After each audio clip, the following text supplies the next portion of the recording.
Say someone is feeling unappreciated and they want to be appreciated. It feels so good when someone holds you as their object of attention and adores you or appreciates you. But they're not feeling that. They're seeing others get it, but they're not feeling it. They sort of have their tail between their legs, and things aren't going that well for them, and they're feeling sort of down and out, and like things are unfair, and people aren't treating them like they want to be treated, and on it goes. And so this person is wanting to know from us, how can I be more appreciated? And our answer is always the same. Find something to appreciate. Because as you find something, whatever it is, a flower, a butterfly, a cat or a dog, a rainbow, a cloud, a dolphin jumping, something good to eat, as you find anything to appreciate, as you offer your appreciation, your vibration raises, because you can't appreciate without being a vibrational match to source energy.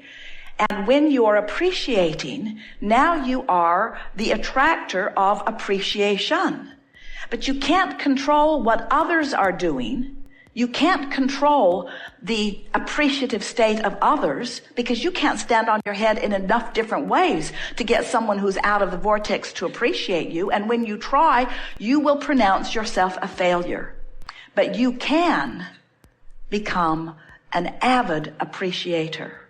And what you begin to discover is it was never someone else's appreciation of you that you were looking for. It was your alignment with the energy of love, with the energy of source, with the energy of appreciation. That's what fills you up, you see. You get so full of it that it doesn't matter to you what others are flowing to you, other than it is so delicious to be the recipient of someone's appreciation, because it means they're in the vortex.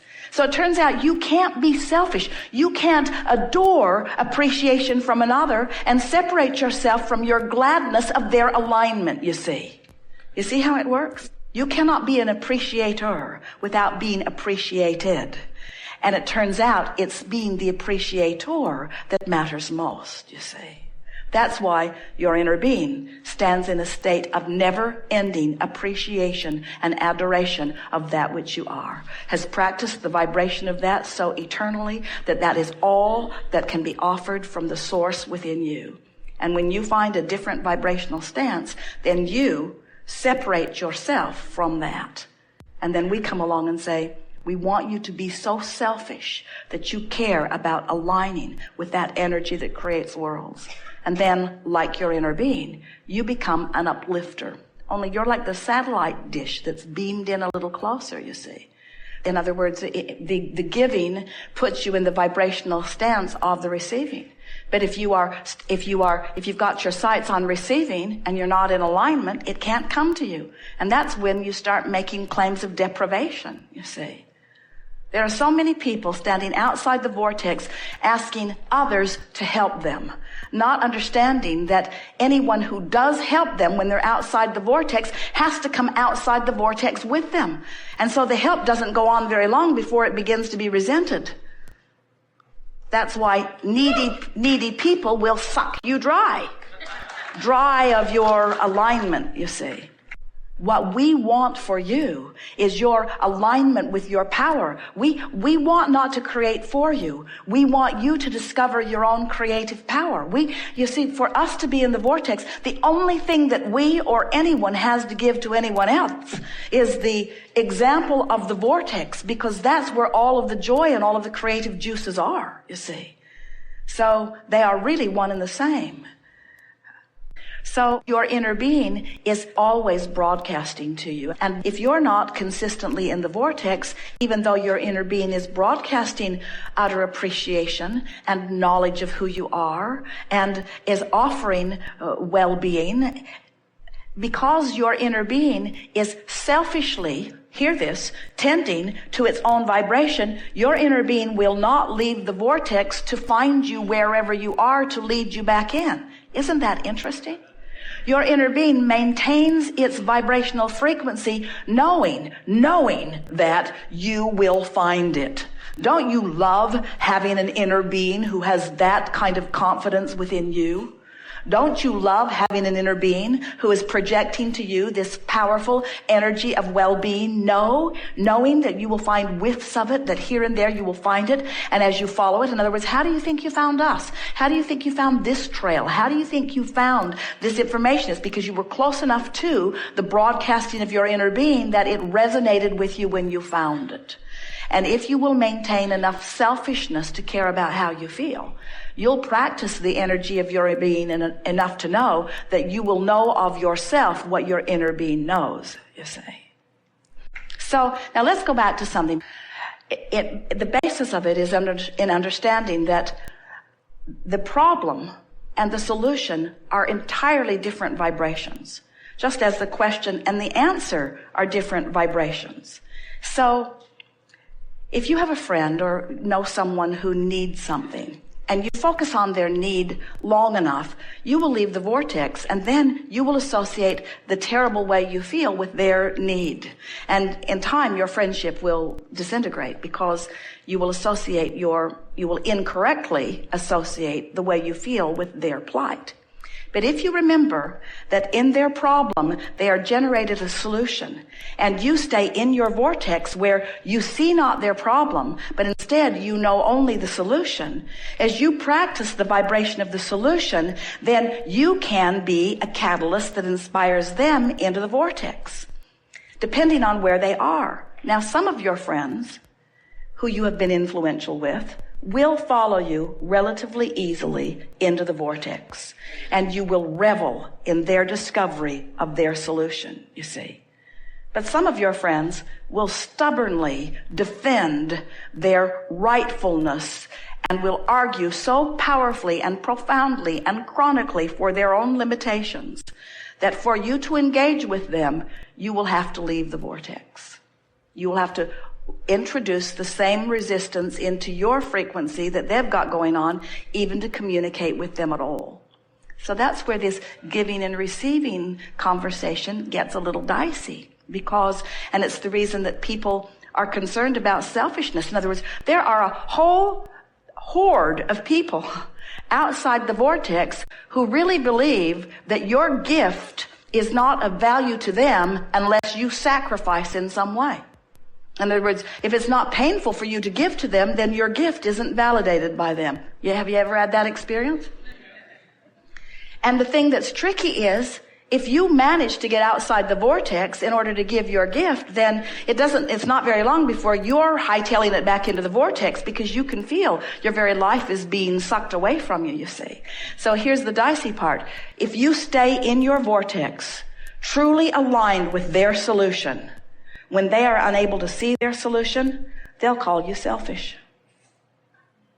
Because they know not. They cannot understand that in your selfishness that you are holding them in their highest good, and that it is the best thing that you can do to call them forward also, you see. So then, but if you stick to it and you maintain your frequency of it, then the universe will bring them to you at times when they can hear you best.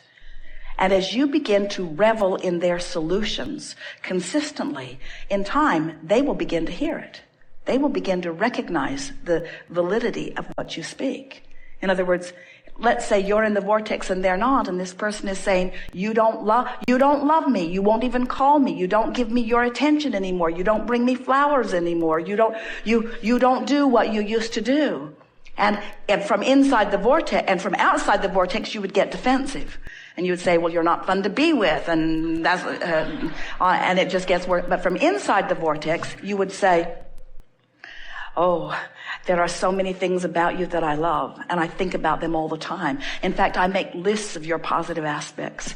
I adore the power with which you live life. I adore the deliberateness with which you intend. I feel the fire in you, and I know the power of your wanting, and I take such pleasure in my understanding that wonderful things are coming to you. I practice every day my positive expectation of the outcome that you're seeking, and I know with everything that I I am, that a good life is coming to you because there is no one I've ever known that deserves it more. In other words, when you're in the vortex and you allow law of attraction to bring them to your vicinity and you selfishly deliver to them your version of who they really are, now you have a possibility of uplifting them into the vortex. But you will never, ever, ever be satisfied, not one time ever, if you allow them to talk you out of the vortex where you're dealing with them on their terms. And so if we were standing in your physical shoes, we would give up the word selfish and we would replace it with the word aligned. We would give up the word selfish and we would replace it with the word empowered. We would give up the word selfish and we would replace it with the word all that I am, with the whole of who I am, with the vortex of who I am. If you would add the word true self, true selfish. I'm truly selfish. But the peanut gallery, and we love them dearly, is not ready to hear that from you. They just want you to give them the money. Or they just want you to give them the relief that they're looking for right now. And what you have to decide is, I am not willing to give them short-term relief and sacrifice my position in my vortex. I am after their long-term relief. I'm after their long-term relief. Jerry said for years, Abraham, what's in this for you? What do you want? And we explained in many different ways that we are teachers of energy and alignment. But what we are really teachers of is allowing. We are teaching you to allow yourself the fullness of all that you've become. Because we know that all of your pleasure and all of your love and all of your joy and all of your satisfaction and all of your appreciation and all of your zest for life and all of your clarity and all of your friskiness comes from your alignment with the fullness of who you are. And nothing else even comes close to satisfying it. So there are a lot of people that try to fill that gap with stuff. They buy one more thing and bring it home, or eat something, or snort something, or shoot something, or drink something. In other words, they want relief from resistance. But we know that you want far more than relief from resistance. You want the fullness, the full embracing of the fullness of who you are. You are creators with the power to create worlds flowing through you, you see. And nothing less than that will ever be satisfying for you. So yes, you could say we are emphatically, stubbornly holding our vision of who you are. But it's not a vision that we made up. It's a vision that you made up. It's your creation that we are holding tight to, you see. You see it all fits together? You were source energy before you came into this physical body, and only a small part of you came and focused here. The larger part of you still exists in this vortex. As you explore the contrast, knowing what you don't want, knowing what you do want, you launch these rockets, which your inner being, and that's where we stand. We stand inside this vortex, holding steady the vibrational stance of all that you've asked for as you incrementally increase your vortex, as the capacity of who you are continues to increase. We hold steady to that vision. We hold steady to that vision, knowing with everything that we are that you will return to the vortex. And we know it for sure because when you croak, you have no choice, because when you withdraw your consciousness from things that are bothering you, you reemerge into the wholeness of who you really are, and we revel. So why are we playing this game with you now?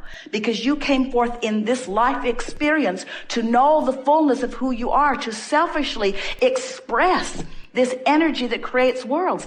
You are not humans who are inferior to that which is source, trying to catch up. You are extensions of that which is source. And so your discovery is our discovery. Your pleasure is our pleasure. Your knowing what you want is our knowing what we want, you see. There is no you getting yours without us getting ours. It can't happen. Selfish. Working out real well.